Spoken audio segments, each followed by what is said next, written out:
हा भिल्ल समाजाचा पहिलाच छत्रपती संभाजीनगरमध्ये राज्यस्तरीय वधूवर परिचय मेळावा आहे. त्याचबरोबर प्रबोधन मेळावा पण आहे. तर या मेळाव्यासाठी आम्ही विविध जिल्ह्यातून भिल्ल समाजाला या ठिकाणी एकत्रित केलेला आहे. आणि भिल्ल समाजामध्ये जे भिल्ल समाज विखुरलेला आहे एक 10-12 जिल्ह्यांमध्ये, जसे की नंदुरबार असेल, धुळे असेल, जळगाव असेल, बुलढाणा, बीड, जालना, अहिल्यानगर असेल, नाशिक असेल, अशा जिल्ह्यामध्ये हा समाज विखुरलेला आहे. आणि या समाजामध्ये विवाहाचे बरेच प्रश्न निर्माण झालेले आहेत. नोकरी व्यवसायानिमित्ताने हा समाज वेगवेगळ्या जिल्ह्यांमध्ये स्थलांतरित झालेला आहे. तर या वधूवर परिचय मेळाव्याच्या माध्यमातून हा समाज वर्षातून एकदा एकत्र यावा, त्यांच्या मुलामुलींचे विवाहाचे प्रश्न सुटावेत, यासाठी हा केलेला एक प्रयत्न आहे. किती लोक आलेले आहेत जोडपे वगैरे असं?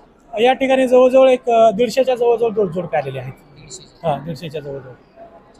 आणि नोकरदाराच्या संख्येनुसार आणि वधूवर मेळाव्याच्या अनुषंगाने किती दिवस अगोदर तयारी वगैरे असं आणि किती याची आम्ही जवळजवळ 1.5 महिना अगोदर तयारी करत होतो. कारण या मेळाव्याचा प्रसार होणे, समाज बांधवांशी संपर्क करणे, नियोजन करणे, या सर्वच बाबी महत्त्वाच्या असतात. त्या अनुषंगाने आम्ही पाठीमागच्या 1.5 महिन्यापासून याच्यासाठी नियोजन करत होतो. मेळाव्यासाठी मग काय फीस वगैरे काही ठेवली का? नाही, पूर्णपणे फ्री आहे, पूर्णपणे निःशुल्क आहे. निःशुल्क आहे पूर्णपणे. आयोजन जी समिती आहे त्या समितीनेच आणि काही समाज बांधवांनी या कार्यक्रमासाठी हातभार लावलेला आहे. आतापर्यंत 150 पर्यंत नोंदणी झालेली आहे. मुलं मुली दोन्ही. नाही, हे नंदुरबार, धुळे, जळगाव, बुलढाणा, जालना, बीड, अहिल्यानगर, नाशिक अशा वेगवेगळ्या जिल्ह्यातून, पुणे अशा वेगवेगळ्या जिल्ह्यातून या ठिकाणी वधूवर त्यांच्या पालकांसोबत आलेले आहेत. हा पहिलाच मेळावा आहे आमचा. हा पहिलाच मेळावा आहे. संभाजीनगर मध्ये पहिला आहे की अदर कुठे? नाही, संभाजीनगर मध्ये पहिला आहे. मग याच्या अगोदर कुठे? याच्या अगोदर ते दुसऱ्या जिल्ह्यामध्ये घेतलेले आहेत. त्या ठिकाणी यशस्वी वगैरे यशस्वी झालेले आहेत. लोकांचा सहभाग कसा आहे, संपर्क वगैरे? त्यांचा प्रतिसाद चांगला आहे. पालकांचा वधूवरांचा प्रतिसाद चांगला आहे. प्रबोधनात्मक कार्यक्रमानुसार प्रबोधनपर एक आपले आदिवासी साहित्यिक आहेत, वारुदादा सोनवणे, राष्ट्रीय लेवलचे ते साहित्यिक आहेत. आदिवासींवरती त्यांचं खूप मोठं लिखाण आहे. विद्यापीठाच्या अभ्यासक्रमांमध्ये म्हणा किंवा शालेय अभ्यासक्रमांमध्ये म्हणा, त्यांच्या कविता, त्यांचं लेखन त्या ठिकाणी, साहित्य त्या ठिकाणी शासनाने त्यांना हे प्रसिद्ध केलेलं आहे किंवा अभ्यासक्रमामध्ये लावलेला आहे. आणि त्यांना शासनाचे पण विविध पुरस्कार मिळालेले आहेत. संगी एक वधूवराचा परिचय नसून हा सामाजिक कार्यक्रम सुद्धा एक आम्ही या ठिकाणी आयोजित केलेला होता. यात आमचे शहाजीदादा खूप चांगल्या पद्धतीने हा कार्यभार करत होते. आम्ही यातून समाज प्रबोधन करण्यासाठीही हा एक कार्यक्रमाचं आयोजन केलेलं आहे.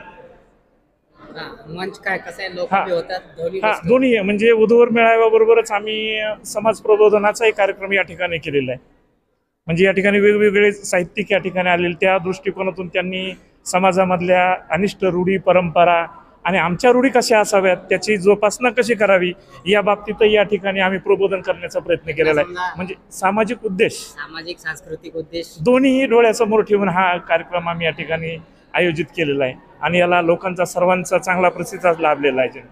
म्हणजे निर्माण होते सामाजिक आणि लग्नाचं तर आहेच. तो एक म्हणजे कशा प्रकारे ही संकल्पना आली तुमच्या? एक आमचे शहाजीदादाच्या एक सुरुवात म्हणजे आमचं एक संकल्पना येण्याचं प्रमुख कारण, आम्ही सुरुवातीपासूनच म्हणजे जवळजवळ आज एक 20 वर्ष झालेले आहेत आम्ही सोबत समाजामध्ये काम करणारी माणसं आहोत. आणि निस्वार्थ भावनेनं एक काम करायचं, या उद्देशानं काय करावं, आपण काय केलं पाहिजे, आपल्या कोणकोणत्या दृष्टी म्हणजे अडचणी आहेत आपल्या समाजाच्या, हा विचार आम्ही सुरुवातीपासून केला. आणि आम्ही बसलो त्यावेळेस शहाजीदादांनी सांगितलं की आपण काय करू सर, म्हणे एकदा आपण एक वधूवर मेळावा. आपल्या सगळ्यात मोठं म्हणजे आपल्या मुली उपवर व्हायला लागलेल्या आहेत, त्यांची वय वाढत चाललेली आहेत. आमच्या मुलींच्या शिक्षणाचं प्रमाण जास्त आहे आणि मुलांचं प्रमाण कमी आहे. 10 बायोडाटा कुठं म्हणजे लवकर मुलं सापडत नाहीत, मुलींचं शिक्षण भरपूर झाल्यामुळं. आणि मग आता ही जी अडचण आहे, ही अडचण दूर कशी करायची, लोकांची पायपीट व्हायची, कुठं बघावं, काय बघावं. आणि नोकरी, नेमकाच नोकरी लागलेला समाज आहे. त्याच्यामुळं आम्हाला ही अडचण दूर करण्यासाठी हे आमच्या मनामध्ये आलं की आपण अडचण दूर करू आणि एकदा मेळावा घेऊनच बघू, समाजाचा कसे प्रतिसाद येतो, काय येते हे बघू. आणि आनंदाची गोष्ट आहे सर, एक सांगायला आम्हाला अभिमान वाटतो की आम्ही हा जो कार्यक्रम अवलंबला याला समाजाचं असा भरघोस प्रतिसाद मिळालेला आहे. म्हणून आम्ही सुखावलो.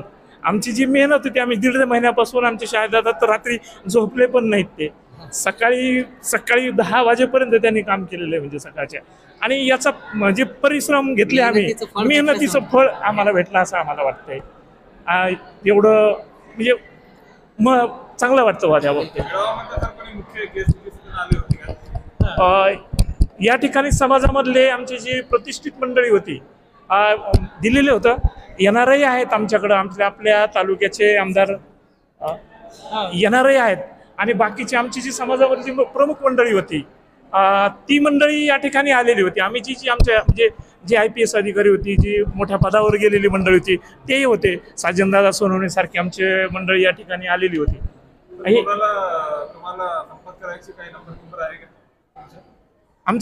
आमची एक टीमचाच पूर्ण नंबर आहे. आम्हाला जर संपर्क करायचा तर पहिला नंबर आमच्या शहाजीदादांचा आहे, 94 21 52 57 आणि 63. तसेच आमचे उत्तम निकम सर येते, हे पण याच टीममधले आहेत. 97 77 96 16 21 10. आणि या पॉम्पलेटवर जे आहे त्याचे नंबर्स आहेत. उद्देश हा होता की कधी आम्ही फिरतो, आम्हाला पण भेटतात हे लोक, तर मग आम्हाला तुमच्याशी जोडता येते त्यांना. हो. आणि तुमच्या माध्यमातून समाजाला विनंती आहे की आणि यावर्षी आम्ही पुन्हा एक संकल्प केलेला आहे की काही दिवसांनी शहाजीदादांनी पहिल्या त्यांच्या भाषणामध्ये ठेवलं होतं असं, म्हणजे की आम्ही 2026 मध्ये प्रयत्न करतोय म्हणजे 20 कमीत कमी 20 जोडप्यांचा विवाह या ठिकाणी सामूहिक व्हावा ही आमची अपेक्षा आहे. आणि त्या दृष्टिकोनातून आम्ही 26 मध्ये येणाऱ्या पुढच्या वर्षामध्ये तो प्रयत्न करणार आहे. आणि आम्हाला नक्कीच असं वाटतं की लोकांच्या प्रतिसादातून हा कार्यक्रम आम्ही नक्कीच यशस्वी करू. माझं नाव मी शिवाजी बर्डे, मुख्याध्यापक आहे सध्या घनसावंगीला, म्हणजे इथून जवळजवळ 100 किलोमीटर आहे माझं अंतर. ते मी ॲक्च्युली प्रायव्हेट सेक्टरमध्ये जॉब करतो, इन्स्ट्रुमेंटेशन इंजिनियर आहे मी. तर आमचा माळी सर सगळ्यांचा उद्देश हाच आहे की आमचा समाज जो आहे ना तो आता शिक्षणात तो उतरला, पण तिथून पुढे काय करायचं ही दिशा अजून व्यवस्थित मिळत नाही. तर आमचं जे नॉलेज आहे, जो आमचा एक्सपिरियन्स आहे, जो आम्ही डॉक्युमेंटरी जे आता फॉलो करतो, तर त्याचा उपयोग करून समाज कसा आमचा पुढे जाईल याविषयी आमचे प्रयत्न आहेत. आणि नोकरदार लोकांना एकत्र आणून समाजाचा विकास करण्याचा आमचं मेन ध्येय आहे. एवढंच आमचे प्रयत्न आहे.